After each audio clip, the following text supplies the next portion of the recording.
How you know December 2014. I've read Villehardouin's Chronicle of the Fourth Crusade at least 2 times, maybe 3. And yet if I had to write down everything I remember from it, I doubt it would amount to much more than a page. Multiply this times several hundred, and I get an uneasy feeling when I look at my bookshelves. What use is it to read all these books if I remember so little from them? A few months ago, as I was reading Constance Reed's excellent biography of Hilbert, I figured out if not the answer to this question, at least something that made me feel better about it. She writes Hilbert had no patience with mathematical lectures which filled the students with facts but did not teach them how to frame a problem and solve it. He often used to tell them that a perfect formulation of a problem is already half its solution. That has always seemed to me an important point, and I was even more convinced of it after hearing it confirmed by Hilbert. But how had I come to believe in this idea in the first place? A combination of my own experience and other things I'd read. None of which I could at that moment remember. And eventually I'd forget that Hilbert had confirmed it too.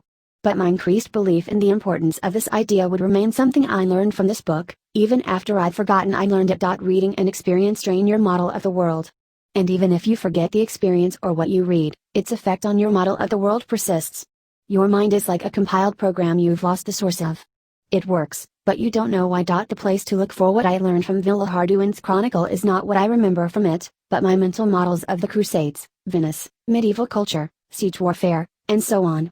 Which doesn't mean I couldn't have read more attentively, but at least the harvest of reading is not so miserably small as it might seem. This is one of those things that seem obvious in retrospect. But it was a surprise to me and presumably would be to anyone else who felt uneasy about, apparently, forgetting so much they'd read. Realizing it does more than make you feel a little better about forgetting, though. There are specific implications. For example, reading and experience are usually compiled at the time they happen, using the state of your brain at that time. The same book would get compiled differently at different points in your life. Which means it is very much worth reading important books multiple times.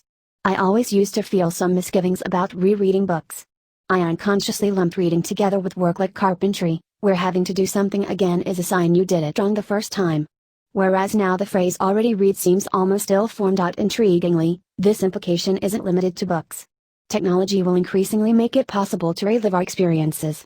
When people do that today, it's usually to enjoy them again, for example when looking at pictures of a trip, or to find the origin of some bug in their compiled code, for example when Stephen Fry succeeded in remembering the childhood trauma that prevented him from singing.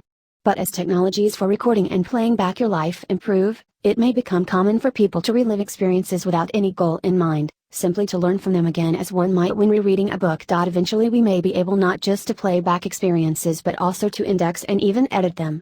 So although not knowing how you know things may seem part of being human, it may not be. Thanks to Sam Altman, Jessica Livingston, and Robert Morris for reading drafts of this.